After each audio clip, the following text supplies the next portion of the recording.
Olá, turma, tudo bem? O meu nome é Henrique, eu sou acadêmico do curso de História da Univale e hoje vamos continuar nossa aula sobre a questão da Palestina. Na aula de hoje falaremos um pouco sobre o Acordo Sykes-Picot e a Declaração Balfour. Então, como mencionado, continuaremos estudando sobre a questão da Palestina e vamos desenvolver mais sobre o que foi trabalhado na aula anterior. Mas primeiro vamos relembrar o que exatamente foi trabalhado na aula anterior.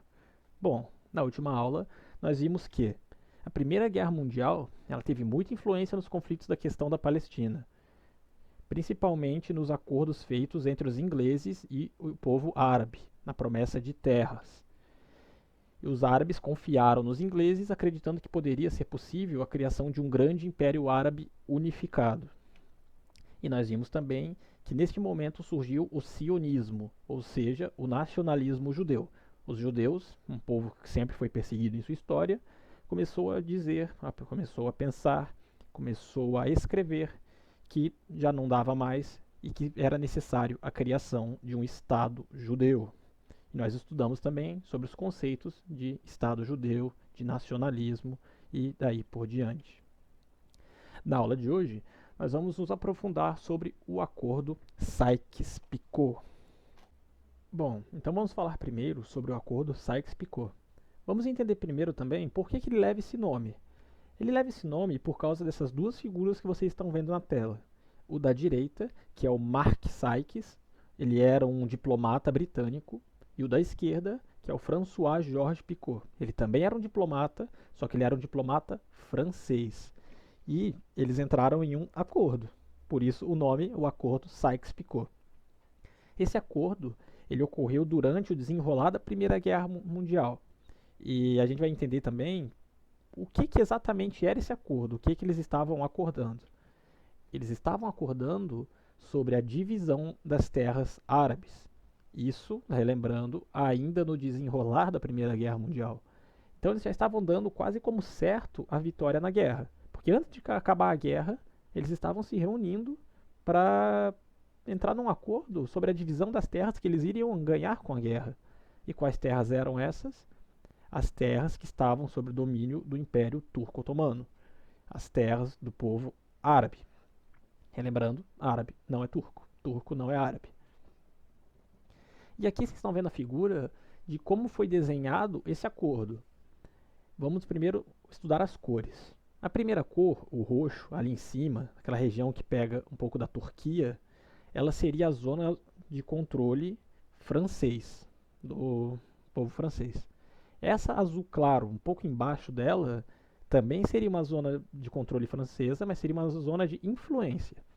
Então, essa parte da Síria, que envolve Damasco, ela é uma zona que os franceses eles não estariam exatamente diretamente atuando ali, mas eles teriam ainda grande influência.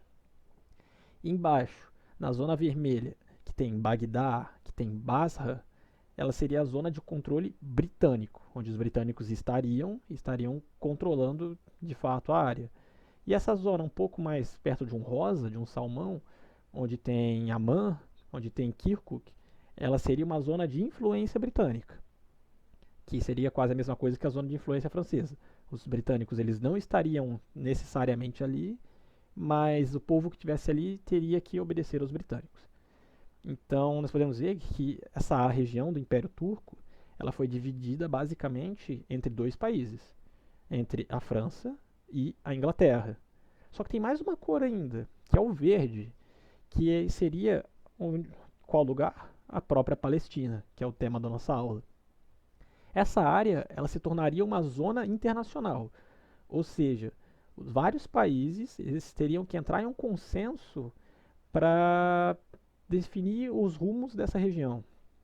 Então, pensem só, o povo árabe que apoiou os ingleses na Primeira Guerra Mundial, porque foi prometido um amplo império árabe, foi prometido que agora sim eles poderiam se unificar, se viu novamente fragmentado, novamente dividido. E o povo da Palestina, mais uma vez, se viu dominado. E esse acordo ele foi realizado em um quarto de hotel. Ele foi um acordo secreto. Então, pasmem. Então, fica claro pra gente que se ele foi um acordo secreto, ele não iria agradar quase que ninguém, além dos franceses e também dos ingleses.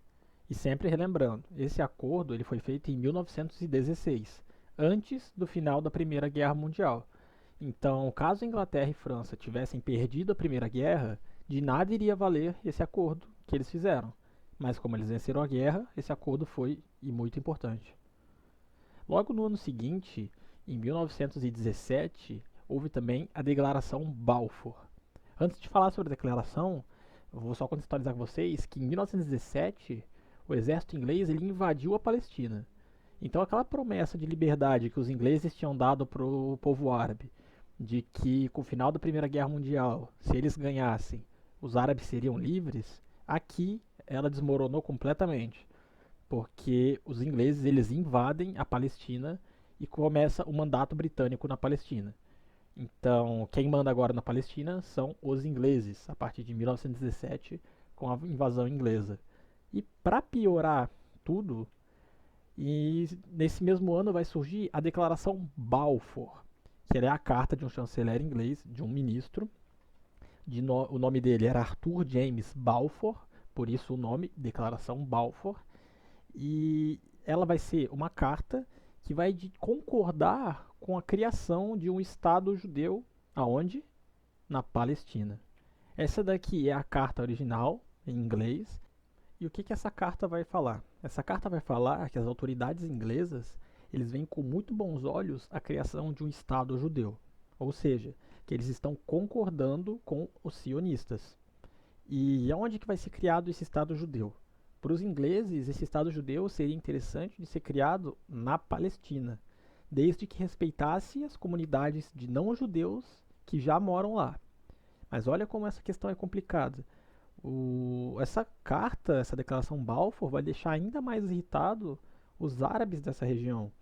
Porque, pensa assim, a Palestina estava sob domínio turco, do Império Turco Otomano. Aí, com o fim do Império Turco, ela passou para o domínio inglês.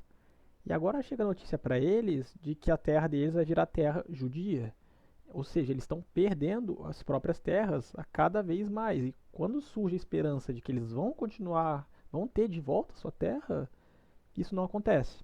Isso vai desagradar e desagradar bastante os árabes, o que vai causar uma série de revoltas que a gente vai ver nas próximas aulas. E agora, vamos para sintetizar a nossa aula de hoje, para resumir a nossa aula de hoje, nós vimos que o acordo Sykes-Picot ele dividiu ainda mais o território árabe. E isso deu fim do grande império árabe unificado que os árabes sempre sonhavam.